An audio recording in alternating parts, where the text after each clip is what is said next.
Dipersilakan dulu Bapak Ibu. Shalom. Kita bersyukur di pagi hari ini Bapak Ibu, 1 minggu lamanya kita boleh melakukan seluruh rangkaian aktivitas kegiatan kita, dan Tuhan kembali mengumpulkan kita di tempat ini untuk menikmati persekutuan dengan Tuhan. Nah Bapak Ibu yang saya kasihi, mari kita membuka firman Tuhan dari Kisah Para Rasul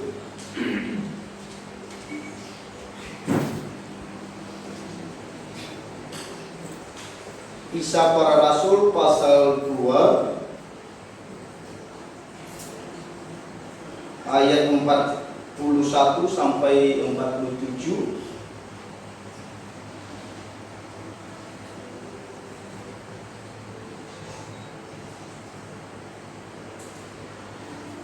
Kalau sudah ditemukan, mari kita baca bersama-sama. Saya akan membacakan ayat yang ganjil, Bapak Ibu membaca ayat yang genap, hingga bergantian sampai ayat yang ke-47.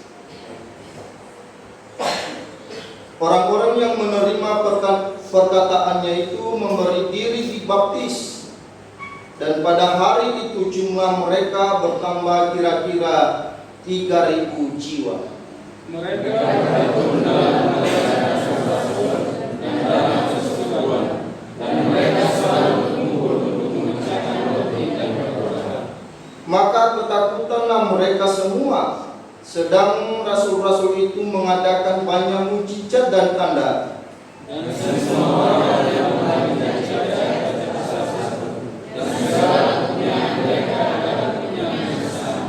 dan selalu ada dari mereka yang menjual harta miliknya, lalu membagi-bagikannya kepada semua orang sesuai dengan keperluan masing-masing. Dengan harta turun dan masalah yang mereka berkumpul tiap hari dalam mereka memecahkan roti itu masing-masing secara bergilir dan makan bersama-sama dengan gembira dan dengan tulus hati, sambil memuji Allah. Dan mereka disukai semua orang, dan tiap-tiap hari Tuhan menambah jumlah mereka dengan orang yang diselamatkan. Demikian pembacaan firman Tuhan. Nah Bapak Ibu, tema kita di pagi hari ini, arti persekutuan bagi orang percaya. Nah Bapak Ibu yang saya kasihi, biasanya kami di Nias itu, khususnya di gereja kami, ada yang namanya lonceng kayu. Kalau bahasa Nias itu koko. Pasti orang Nias tahu itu yang saya maksud ya. Khususnya di gereja kami itu masih digunakan sampai sekarang. Dan fungsinya itu Bapak Ibu untuk memanggil jemaat. Nah biasanya di Nias itu sebelum memulai ibadah, maka lonceng kayu itu mesti dipukul Bapak Ibu. Untuk apa? Ya supaya jemaat-jemaat yang sedang santai-santai itu bisa on time. Jadi itu gunanya. Jadi lonceng kayu itu digunakan untuk memanggil jemaat yang kebanyakan santai. Nah ketika sudah dipukul, didengarkan lonceng itu Bapak Ibu, jemaatnya baru buru-buru, yang tadinya sedang santai dan akhirnya on time. Nah jadi lonceng kayu itu berguna untuk memanggil jemaat. Nah yang menjadi pertanyaan bagi kita di pagi hari ini Bapak Ibu, apa yang menjadi dasar persekutuan bagi orang percaya? Apa yang menjadi dasar bagi kita? Kenapa kita berkumpul di tempat ini? Kenapa kita bersekutu di hadapan Tuhan? Nah ini yang mesti kita tahu Bapak Ibu. Dasarnya adalah karena panggilan Tuhan. Tuhan yang telah memanggil kita. Tuhan yang telah memanggil kita dan mengumpulkan kita di dalam sebuah persekutuan, sehingga terbentuklah ibadah. Inilah dasar kita sebagai orang percaya. Kenapa kita harus berkumpul di tempat ini? Yaitu karena panggilan Tuhan. Sama seperti orang Israel, Bapak Ibu, ketika mereka dibebaskan dari tanah Mesir dan Tuhan membawa mereka ke gunung Sinai. Untuk apa? Untuk berhimpun, untuk bersekutu, dan untuk menikmati persekutuan dengan Tuhan. Jadi Tuhan memanggil mereka. Tuhan tidak hanya menjanjikan kepada mereka tanah perjanjian, tetapi Tuhan juga menginginkan mereka supaya mereka menjadi satu, supaya mereka boleh berkumpul untuk menikmati persekutuan dengan Tuhan. Lalu kemudian pertanyaan bagi kita saat ini, apa arti persekutuan bagi orang percaya? Nah, paling tidak Bapak Ibu kita bisa belajar 4 hal. Yang pertama, arti persekutuan bagi orang percaya adalah sebagai wujud respon atas panggilan Tuhan. Bapak Ibu yang saya kasihi, banyak orang Kristen yang masih belum mengerti arti daripada persekutuan. Banyak orang Kristen yang masih belum mengerti mengapa dia harus beribadah, mengapa dia harus berkumpul kepada sesama seimannya. Sebagian orang Kristen mengira bahwa ibadah itu merupakan sesuatu yang lahiriah, sesuatu yang rutinitas.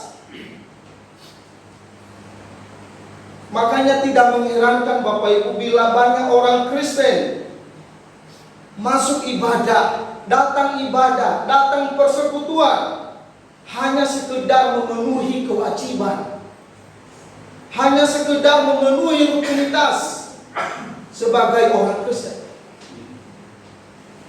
Makanya tidak mengherankan bila ada orang Kristen menganggap bahwa ibadah ataupun persekutuan itu merupakan beban yang harus dilakukan.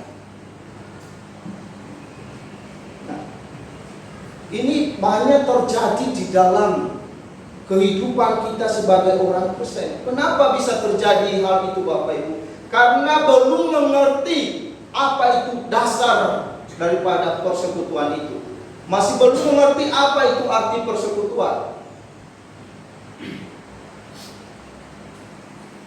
Bapak Ibu yang saya kasihi, kita sebagai orang-orang yang sudah percaya kepada Kristus, kita harus mengerti arti daripada persekutuan.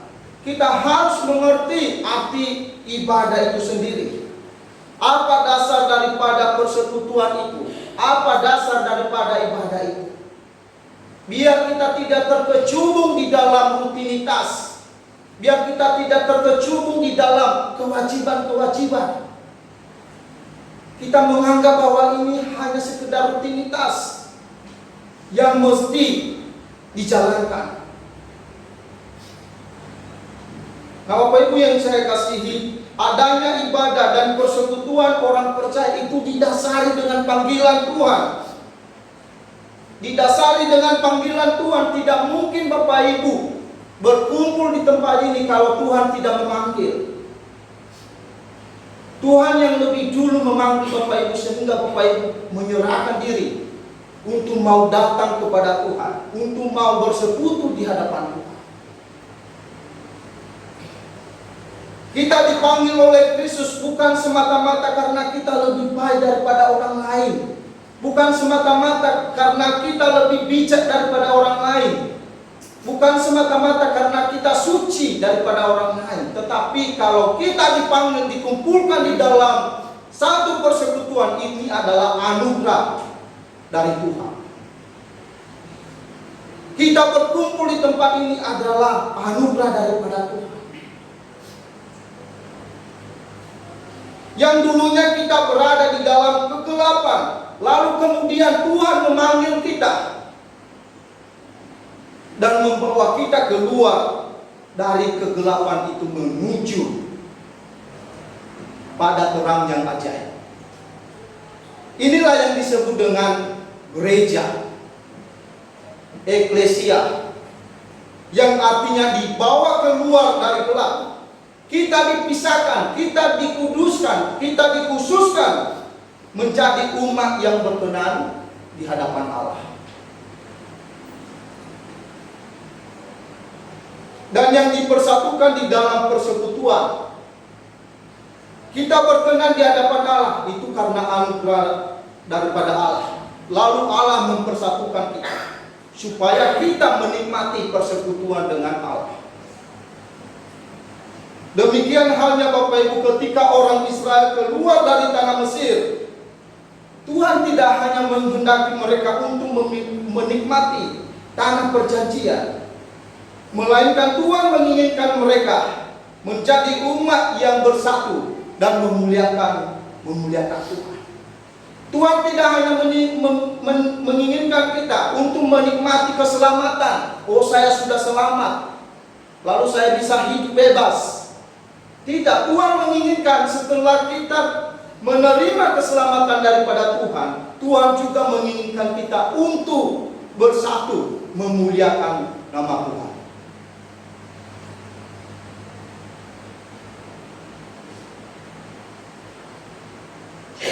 Nah, Bapak Ibu yang saya kasihi, ketika kita sudah bersatu, berkumpul di dalam satu ibadah, ini adalah merupakan ciri khas, corak bagi kita sebagai orang Kristen yang bisa dilihat.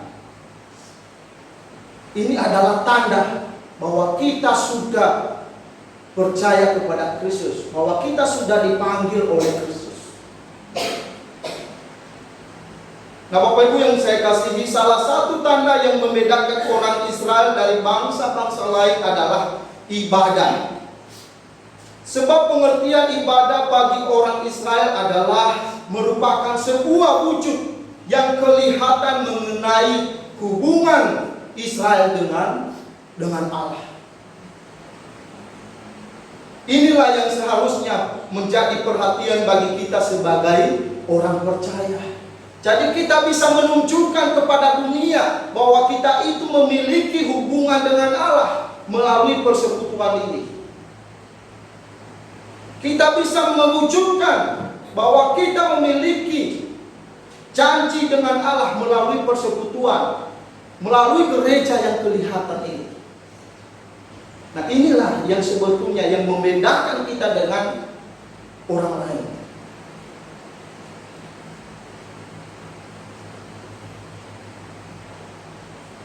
Dan gereja adalah simbol kehadiran Allah di tengah-tengah umatnya. Ia memanggil umatnya dari berbagai latar belakang, lalu dipersatukan di dalam gereja. Gereja adalah perkumpulan orang percaya yang berasal dari berbagai perbedaan. Nah, Bapak Ibu yang saya kasihi, kita yang ada di tempat ini tentunya memiliki banyak perbedaan, latar belakang yang berbeda, budaya yang berbeda, logat bahasa yang berbeda. Tetapi Tuhan memanggil kita, mempersatukan kita di tempat ini menjadi umat yang memuliakan nama Tuhan. Adanya gereja, adanya persekutuan, adanya perhimpunan bagi orang percaya, ini merupakan sebuah bukti nyata bahwa Tuhan itu menghendaki kita, mempersatukan kita menjadi umat yang kudus, menjadi umat yang memuliakan nama Dia. Tuhan memanggil kita dari berbagai perbedaan menjadi satu tubuh, menjadi komunitas yang kudus, menjadi imamat yang rajani yang sudah dibawa keluar dari kegelapan menuju terang yang ajaib. Makanya kita yang sudah percaya kepada Kristus, Bapak Ibu, kita tidak boleh memandang ras. Oh, karena dia itu orang NTT, saya tidak mau bergaul dengan dia. Oh, karena dia orang Bali, oh saya tidak mau bergaul dengan dia. Oh, karena dia kulit hitam, oh saya tidak mau bergaul dengan dia. Oh karena dia kulit putih, saya tidak mau bergaul dengan dia. Tidak Bapak Ibu. Kita yang sudah percaya kepada Kristus, seharusnya kita harus bersatu. Meskipun kita mempunyai perbedaan secara fisik.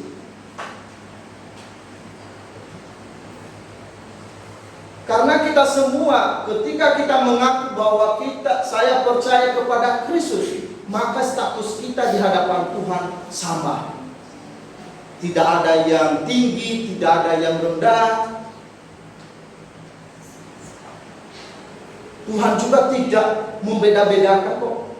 Baik itu ganteng ataupun cantik, hitam putih. Tuhan tidak membeda-bedakan. Nah seharusnya kita begitu. Kita jangan memandang ras. Karena kita semua sama di hadapan Kristus. Hal ini Bapak Ibu sangat selaras dengan statement Rasul Paulus kepada jemaat di Galatia. Dia mengatakan begini, dalam hal ini tidak ada orang Yahudi atau orang Yunani, tidak ada hamba atau orang merdeka, tidak ada laki-laki atau perempuan, karena kamu semua satu di dalam Kristus.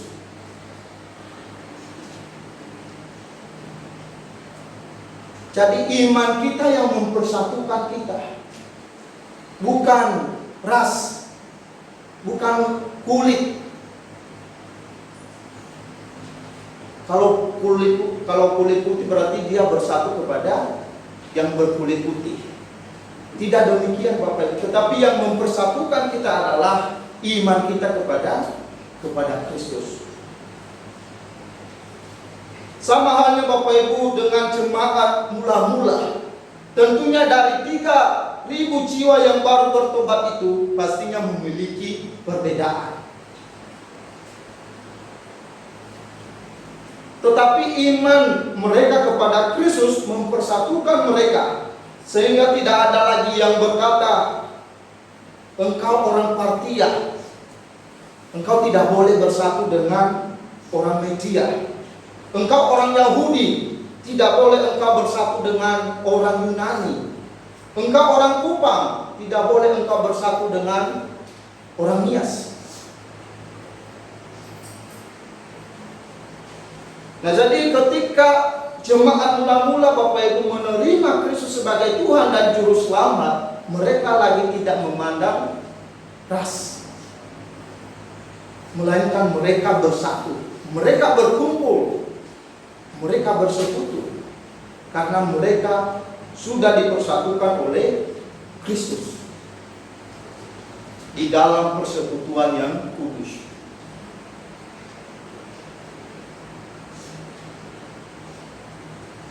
Nah jadi saya berharap Bapak Ibu, kita yang sudah dipersatukan oleh Kristus, jangan ada lagi statement yang keluar dari mulut kita bahwa yang satu itu berbeda dengan saya tidak mau bergaul dengan dia.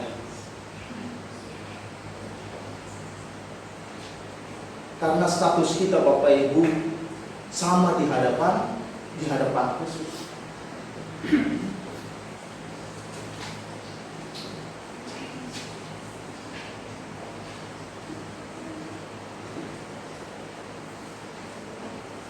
Saya belum nyangka Bapak Ibu kalau saya ini bisa berkumpul bersama dengan Bapak Ibu di tempat ini. Tetapi ini adalah panggilan Tuhan. Sehingga saat ini saya boleh berkumpul, bersekutu dengan Bapak Ibu.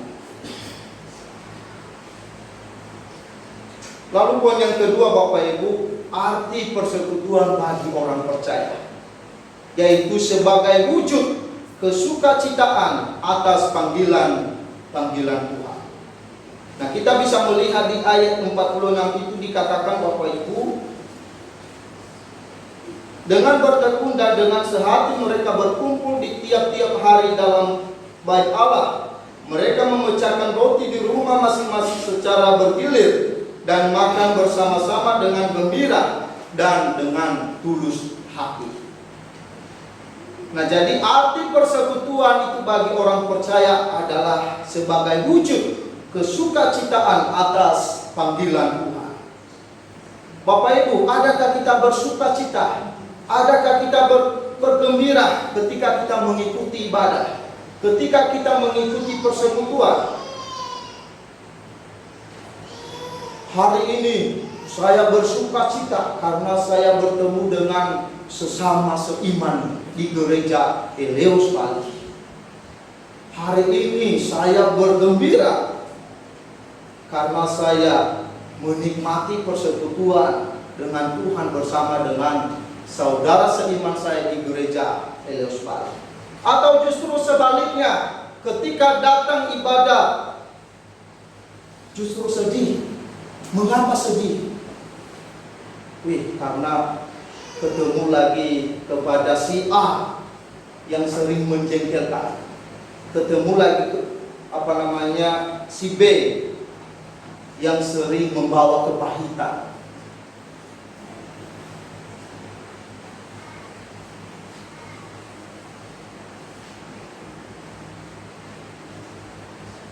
Ya Bapak Ibu yang saya kasihi, ketika kita datang ibadah, lalu tujuan kita untuk mencari kelemahan orang lain, untuk mencari masalah dengan orang lain,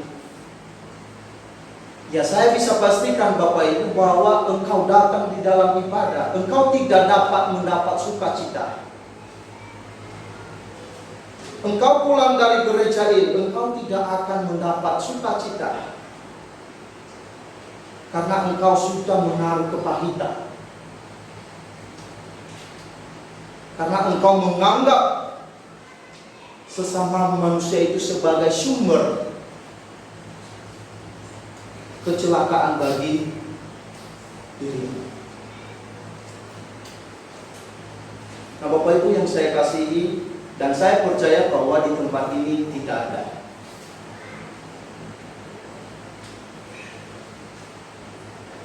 Tapi di luar sana Bapak Ibu pasti ada. Di gereja-gereja lain pasti ada. Kita bersyukur di tempat ini tidak ada seperti itu. Jadi ketika terjadi hal itu Bapak Ibu, maka esensi atau makna dari persekutuan itu tidak ada. Kalau tujuannya hanya untuk mencari kelemahan orang lain, hanya untuk membenci orang lain, maka esensi dari ibadah itu tidak ada. Arti daripada persekutuan orang percaya itu tidak ada.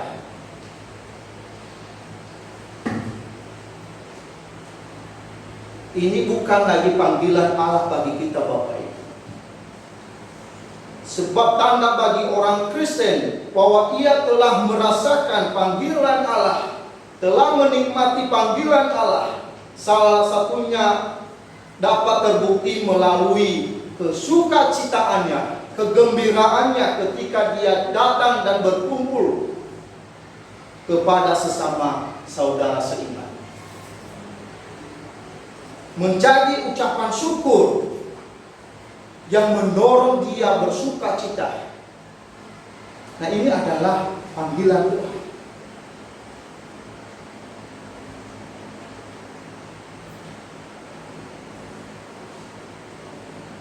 Ia bersukacita karena Kristus yang telah mengambil dia. Siapa sih kita? Kita adalah orang berdosa loh Bapak Ibu. Saya juga orang yang berdosa. Kita semua orang yang berdosa. Tetapi kalau Kristus memanggil kita, ini adalah sebuah anugerah. Makanya kalau kita beribadah itu jangan menjadi beban bagi kita. Kita harus belajar bahwa ibadah itu merupakan wujud ucapan syukur kita yang kelihatan kepada Tuhan. Ketika kita sudah melakukan hal itu Bapak Ibu, maka pastinya kita akan bersukacita ketika kita bertemu dengan sesama saudara seiman kita di gereja, ketika kita bersekutu di hadapan Tuhan. Siapa sih yang tidak senang kalau Pak Jokowi panggil di istana? Saya sendiri senang kalau Pak Jokowi panggil saya untuk bersih-bersih rumahnya gitu. Saya bisa ketemu sama orang yang begitu terhormat. Kristus melebihi daripada Pak Jokowi, Bapak Ibu. Dia sumber segala-galanya. Tetapi kenapa kita seringkali ketika kita datang beribadah, kita anggap itu sebagai rutinitas, kita anggap itu sebagai beban yang harus kita lakukan.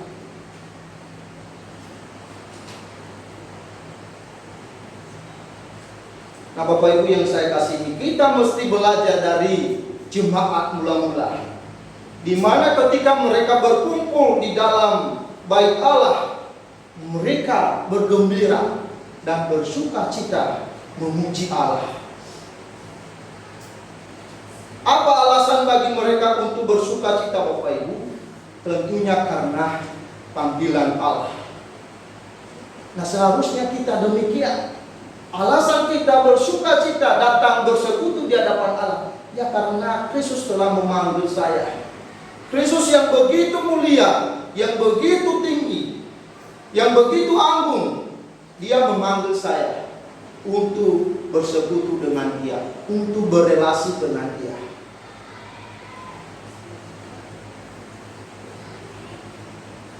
Mengapa jemaat mula-mula mereka bersekutu, bersuka cita karena panggilan Allah? Ya, sebab di dalam panggilan Allah itu mengandung sebuah janji pengharapan kekal. Jadi di dalam panggilan Allah itu mengandung janji pengharapan yang kekal. Wujud pengharapan kekal yang mereka rasakan, Bapak Ibu, mereka saling memenuhi kebutuhan antara satu dengan yang lain. Mereka saling melayani, mereka terlibat di dalam melayani. Mereka tidak menunggu yang satu untuk melayani, melainkan mereka semua berkontribusi di dalam melayani. Nah, inilah seharusnya yang dilakukan oleh gereja.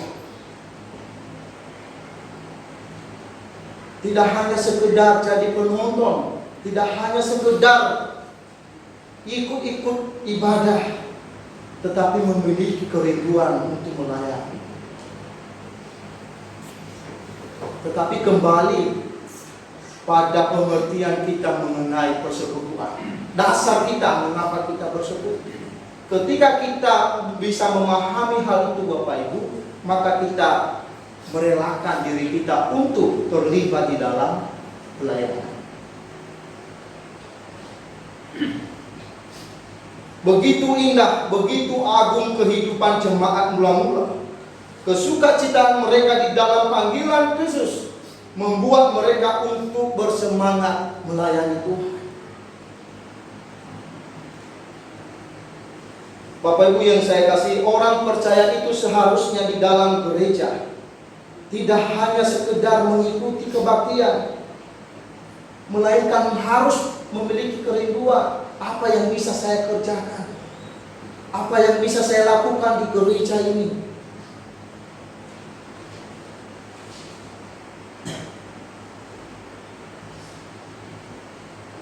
Jemaat mula-mula mereka tidak berdiam diri setelah mereka dipanggil oleh Tuhan. Mereka justru menawarkan diri untuk berbagian di dalam melayani Tuhan. Karena mereka menyadari bahwa ini adalah panggilan Tuhan, panggilan yang begitu mulia bagi mereka. Ketika orang Israel keluar dari Mesir, Bapak Ibu, mereka masing-masing diberi tanggung jawab. Meskipun kepemimpinan itu diserahkan kepada Musa, Namun bagian-bagian yang lain dikerjakan oleh Harun, Nadab, Abihu, dan juga ke-70 tua-tua orang Israel. Bahkan semua orang Israel terlibat di dalam tanggung jawab itu. Inilah yang sesungguhnya arti ibadah bagi orang percaya, Bapak Ibu. Tidak hanya menjadi penonton, tidak hanya datang di dalam gereja lalu pulang, lalu minggu depan lagi datang lalu pulang, dan ingin terus dilayani.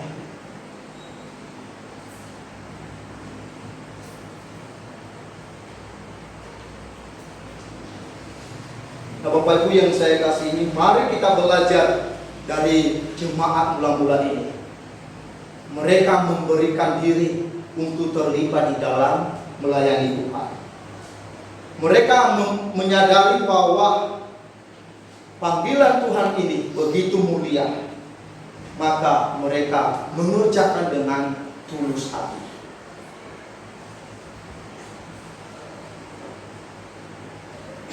Nah, Bapak Ibu yang saya kasih, walaupun mereka berbeda-beda, tetapi mereka bersatu untuk memuliakan Tuhan. Ibarat paduan suara, Bapak Ibu, walaupun ada 4 suara yang berbeda, tetapi ketika suara itu dipersatukan, maka kedengarannya begitu indah, begitu agung. Ada suara 1, ada suara 2, ada suara 3, ada suara 4, lalu dipersatukan. Maka kedengarannya begitu indah, begitu agung, dan begitu menyejukkan hati yang mendengar. Demikian juga kita, ketika kita bersatu, walaupun kita berbeda-beda fungsi di dalam gereja, tetapi ketika kita bersatu, maka Tuhan akan senang melihat kita.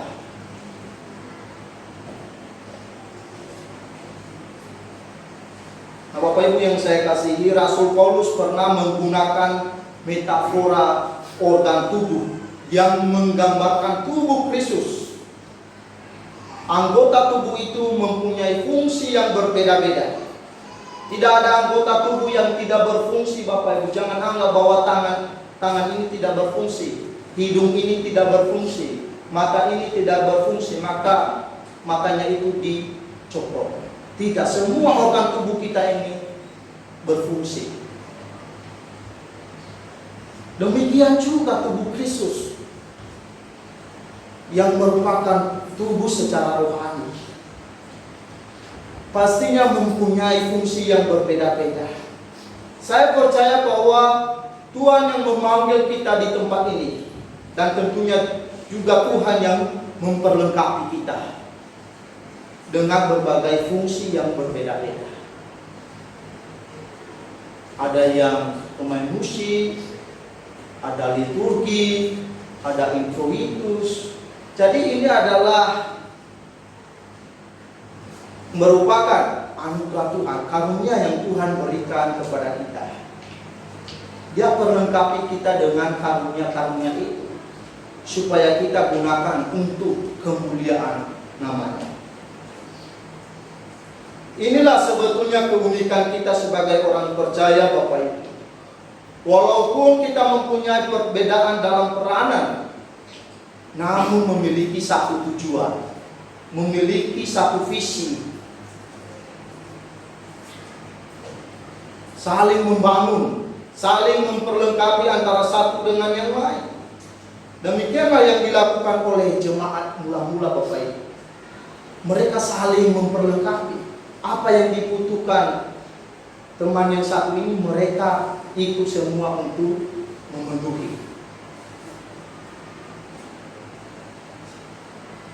Dikatakan di ayat 44 sampai 45, dan semua orang yang telah menjadi percaya tetap bersatu, dan segala kepunyaan mereka adalah kepunyaan bersama, dan selalu ada dari mereka yang menjual harta miliknya, lalu membagi-bagikannya kepada semua orang sesuai dengan keperluan masing-masing. Nah, ini adalah sebuah bentuk kepedulian mereka kepada sesama tubuh Kristus. Bila yang satu berkekurangan, maka yang lain saling memperlengkapi. Nah, Bapak Ibu, kita sering menyanyikan pujian yang berkata itu, jadikan kami satu seperti kerinduan. Tuhan menginginkan kita untuk menjadi satu, tetapi kita aja yang tidak mau bersatu. Yang satu belok ke kiri, yang satu belok ke kanan. Bagaimana bisa bersatu? Tetapi kita seringkali menganggap pujian begitu menghayati, jadikan kami satu seperti kerinduan.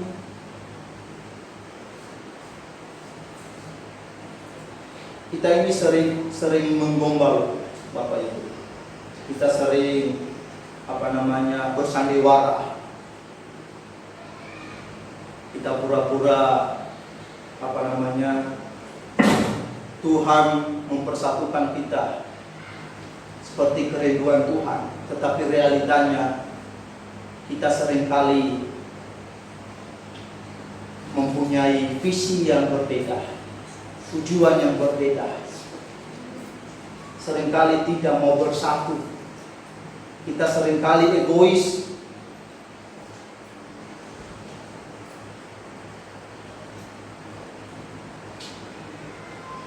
Inilah kerinduan Tuhan kepada kita. Sebagai sesama tubuh Kristus, Tuhan ingin kita sebagai tubuhnya itu memiliki satu tujuan, memiliki satu misi. Sehati sepikir, dalam satu jiwa, dalam satu kasih. Nah, Bapak Ibu yang saya kasih, ini juga yang dikehendaki Rasul Paulus kepada jemaat di Filipi, supaya mereka sehati sepikir. Mengapa sampai Rasul Paulus memberikan nasihat ini? Karena di jemaat waktu itu mereka juga mempunyai visi yang berbeda-beda, tujuan yang berbeda-beda. Di dalam gereja, di dalam persekutuan itu, mereka saling mementingkan kepentingan sendiri. Itulah sebabnya Rasul Paulus menasihati mereka supaya mereka bersatu, sehati sepikir.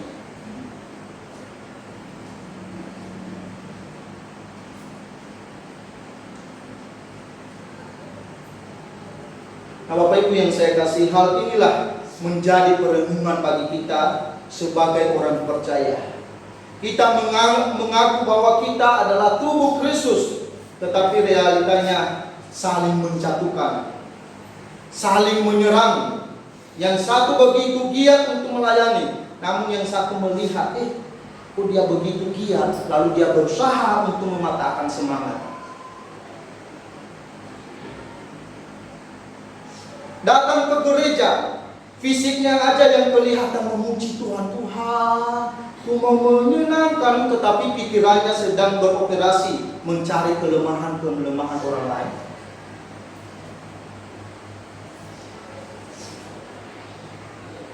Menyenangkan, tetapi matanya yang satu melihat yang satu itu, hari ini pakaiannya tidak beres itu,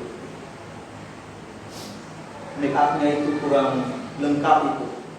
Pada fisiknya memuji Tuhan, aku mau menyenangkanmu. Itu di tempat lain, Bapak Ibu. Makanya Bapak Ibu tidak mengherankan ketika pulang dari gereja ini, yang dibawa bukan lagi firman Tuhan, tetapi yang dibawa adalah kepahitan, kejengkelan, karena dia sudah ketemu kepada orang yang menjengkelkan dia. Ini bukan lagi esensi dari ibadah, tetapi ini sudah terjadi di gereja-gereja. Banyak gereja yang sudah kehilangan fungsinya. Gereja bukan lagi tempat untuk memuliakan Tuhan. Gereja bukan lagi tempat untuk bersekutu dan membangun, tetapi gereja dijadikan sebagai tempat untuk berkoalisi. Yang satu menganggap dirinya lebih hebat, yang satu menganggap dirinya lebih pintar, yang satu menganggap dirinya lebih bijak, sehingga terjadilah perpecahan. Hal ini Bapak Ibu bukan lagi sesuatu yang baru terjadi di gereja pada zaman sekarang, tetapi hal ini juga pernah terjadi di jemaat Korintus. Itulah sebabnya Rasul Paulus menasihati mereka supaya mereka seia sekata, sehati dan sepikir, supaya gereja itu yang merupakan tubuh Kristus tidak mengalami perpecahan. Ya pasti pecah Bapak Ibu kalau misalnya di dalam gereja itu 100 orang jemaat, tetapi 100 orang mempunyai tujuan yang berbeda-beda. Itu tidak bisa bersatu Bapak Ibu. Yang satu datang ke gereja untuk memenuhi kepentingannya sendiri. Itulah sebabnya Rasul Paulus menasihati, bukan hanya kepada jemaat yang ada di Korintus, tetapi kepada kita semua yang ada hari ini, supaya kita sehati, sepikir. Kalau kita mau gereja kita tidak pecah, tidak mengalami perpecahan, maka kita harus seia sekata dan satu tujuan. Jangan kita berkoalisi.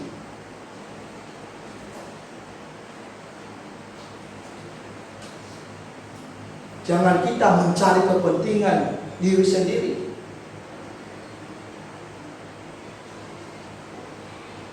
Nah, Bapak Ibu yang saya kasihi, poin yang ketiga yang perlu kita renungkan dari arti persekutuan bagi orang percaya, yaitu sebagai bukti kesatuan hati mengucap syukur atas karya keselamatan dari Allah. Bapak Ibu yang saya kasihi, sekali lagi saya katakan, banyak orang Kristen yang belum tahu mengapa ia harus beribadah, mengapa ia harus bersekutu. Sehingga sebagai konsekuensinya Bapak Ibu, ada orang Kristen mengikuti ibadah itu hanya sekedar menjalankan rutinitas tadi, bukan lagi dari hati yang tulus untuk mengucap syukur kepada Tuhan. Oh, yang penting saya menjalankan rutinitas saya sebagai orang Kristen. Yang penting setiap hari Minggu gembala lihat saya, oh si A ini sudah datang, berarti tidak perlu dibesuk lagi. Oh si B ini sudah datang, sering datang ke gereja, oh tidak perlu lagi dibesuk. Banyak orang Kristen yang belum mengerti mengapa dia harus beribadah, mengapa ia harus mengikuti persekutuan. Sehingga ketika dia ikut persekutuan, dia melakukan itu bukan dari ketulusan hati, atas karya keselamatan yang dikerjakan Kristus di atas kayu salib. Bapak Ibu yang saya kasihi, saya menyampaikan kepada kita bahwa ibadah yang kita laksanakan saat ini merupakan sebuah bentuk ucapan syukur kita yang kelihatan atas karya keselamatan yang dikerjakan Kristus di atas kayu salib. Itulah sebabnya semua puji-pujian yang kita nyanyikan itu hanya tertuju kepada Kristus. Mimbar gereja tidak boleh kehilangan berita Kristus Bapak Ibu di dalam pemberitaan firman. Kristus harus dianggungkan, Kristus harus diwartakan, karena Kristuslah satu-satunya klimaks daripada persembahan kita sebagai orang percaya. Jadi berita Kristus itu jangan sampai hilang di mimbar gereja pada saat memberitakan firman Tuhan. Tetapi ironisnya Bapak Ibu, ada gereja yang menjadikan mimbar sebagai panggung entertainment, stand up comedy. Bahkan saya dengar info dari salah satu dosen saya Bapak Ibu, ada salah seorang pendeta yang menyampaikan firman Tuhan dari awal sampai terakhir itu tidak ada nama Tuhan sama sekali. Ini sangat ironis sekali Bapak Ibu. Ketika pendeta menyampaikan firman Tuhan, tidak sama sekali dia menyebut nama Tuhan. Ini celaka sekali.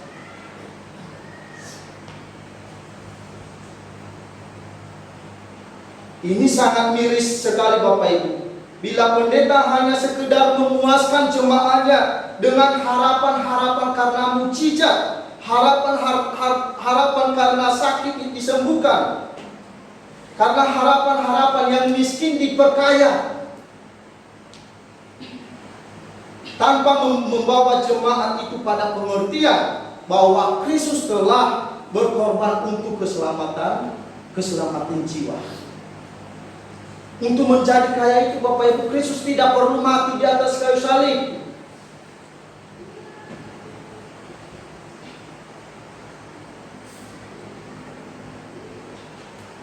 Kalau engkau mau sembuh secara fisik, Kristus tidak perlu mati di atas kayu salib. Tetapi Kristus mati di atas kayu salib karena kesakitan jiwamu, karena keberdosaan jiwamu, keberdosaanmu di hadapan Tuhan. Jadi tidak ada obat lagi selain kematian Kristus. Tidak ada solusi lain selain kematian Kristus. Dia harus mati di atas kayu salib. Nah, inilah yang banyak pendeta-pendeta yang tidak memahami hal ini. Mereka menggunakan mimbar ini hanya sekedar menyampaikan lelucon. Yang penting jemaat ketawa, yang penting jemaat terbahak-bahak. Lalu ketika jemaatnya pulang, ditanya, gimana tadi firman di gereja? Wih, sangat bagus sekali. Pendetanya itu begitu lucu sehingga saya terbahak-bahak. Saya sudah capek loh ketawa.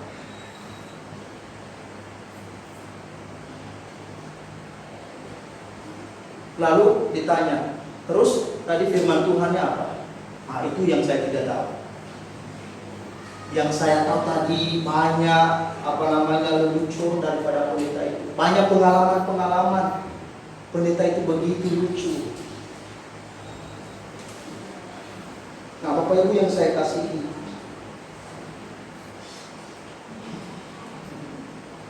ketawa itu tidak sampai selama-lamanya engkau ketawa, engkau senang dari lelucon itu.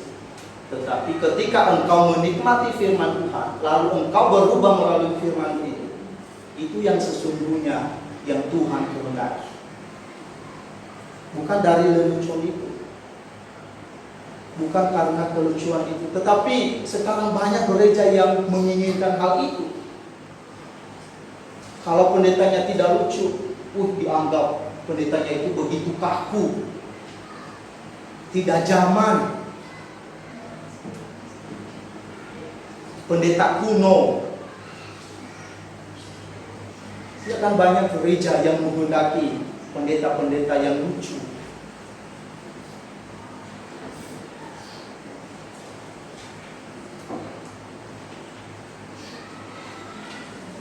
Nah, jadi Bapak Ibu, sekali lagi saya katakan bahwa bila mimbar gereja dijadikan sebagai panggung untuk stand up comedy, maka jiwa daripada jemaat yang mendengar itu tidak akan mengalami kedamaian, tidak akan bertumbuh. Bila gereja hanya sekedar menggembor-gemborkan mujizat, kekayaan, bila engkau mengikut Kristus, maka engkau kaya. Bila engkau mengikut Kristus, maka engkau akan disembuhkan. Yang sakit disembuhkan, yang miskin diperkaya. Lalu yang lebih ironisnya lagi Bapak Ibu, setelah jemaat mendengar hal itu, Karena pendetanya ini sudah menyampaikan bahwa ketika engkau mengikuti Kristus, maka engkau pasti kaya. Maka ada jemaat yang menganggap kekayaan itu sebagai standar bahwa ia tidak berdosa.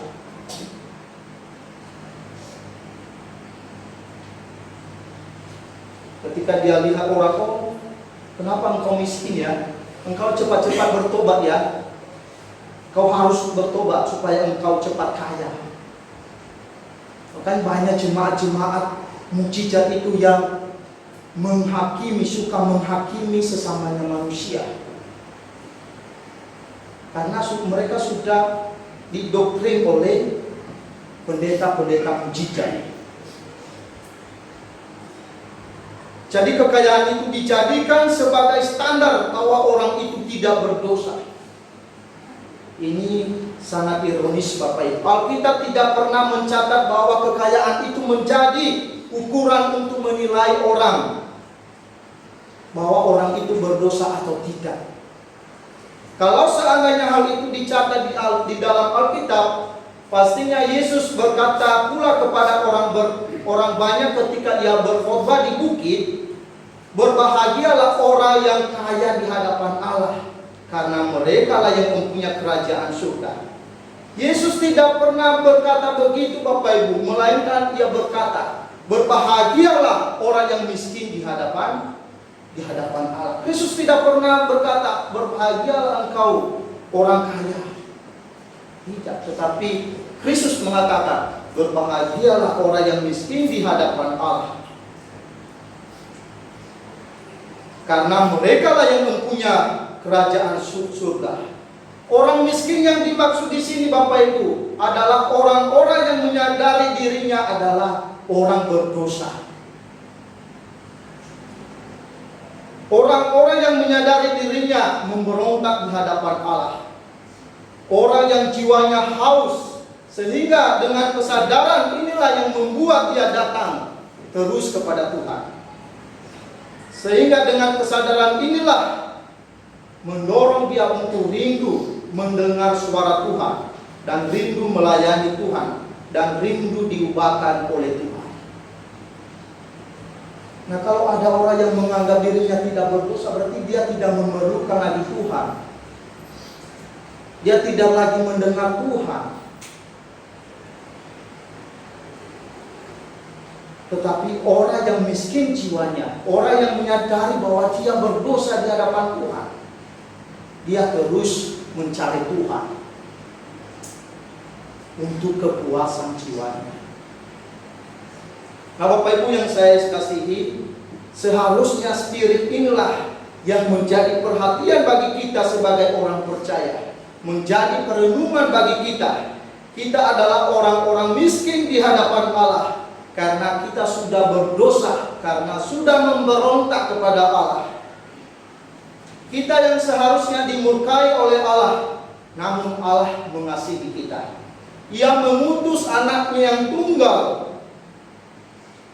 untuk menebus dosa-dosa kita.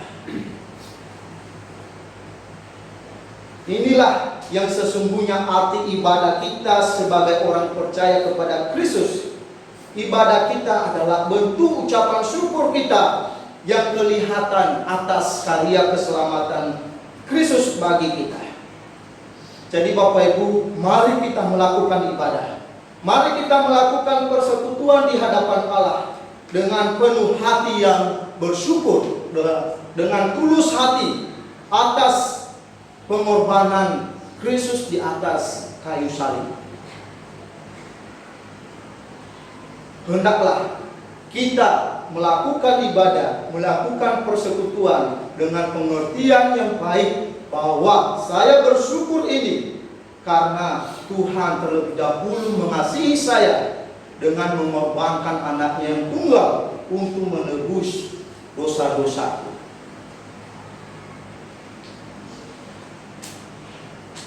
Nah, ini yang perlu kita renungkan Bapak Ibu. Jadi ibadah itu, ibadah yang setiap hari Minggu kita lakukan, ini adalah bentuk yang kelihatan, bentuk ucapan syukur kita yang kelihatan kepada Tuhan. karena pengorbanannya bagi kita. Tuhan sudah menyelamatkan kita, masa kita tidak bersyukur?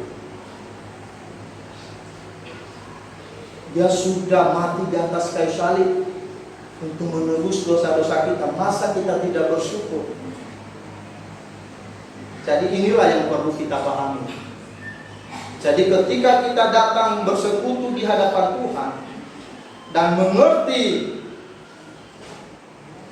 hal ini, maka ibadah yang kita lakukan setiap hari Minggu itu kita tidak anggap lagi sebagai rutinitas, sebagai kewajiban yang harus kita lakukan, tetapi itu sebagai bentuk ucapan syukur kita yang kelihatan kepada Tuhan atas keselamatan yang Dia anugerahkan kepada kita. Lalu poin yang terakhir Bapak Ibu, arti persekutuan bagi orang percaya, yaitu sebagai refleksi terang Kristus.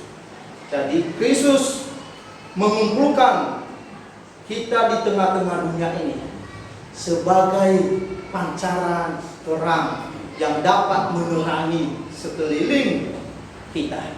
Itulah sebabnya di ayat 47 itu dikatakan, sambil memuji Allah dan mereka disukai semua orang, dan tiap-tiap hari Tuhan menambah jumlah mereka dengan orang yang diselamatkan. Jadi Tuhan menginginkan kita juga melalui refleksi terang Kristus yang ada di dalam kita, hendaklah hal itu bisa menerangi sekeliling kita, dan akhirnya orang-orang di sekeliling kita memiliki kerinduan untuk percaya kepada Tuhan. Jadi kesimpulan khotbah saya pada pagi hari ini Bapak Ibu, yaitu arti persekutuan bagi orang percaya yang pertama tadi sebagai wujud respon atas panggilan Tuhan, sebagai wujud kesukacitaan atas panggilan Tuhan. Yang ketiga, sebagai bukti kesatuan hati kita untuk mengucap syukur atas karya keselamatan dari Allah. Kemudian yang terakhir, sebagai refleksi terang Kristus. Mari kita berdoa.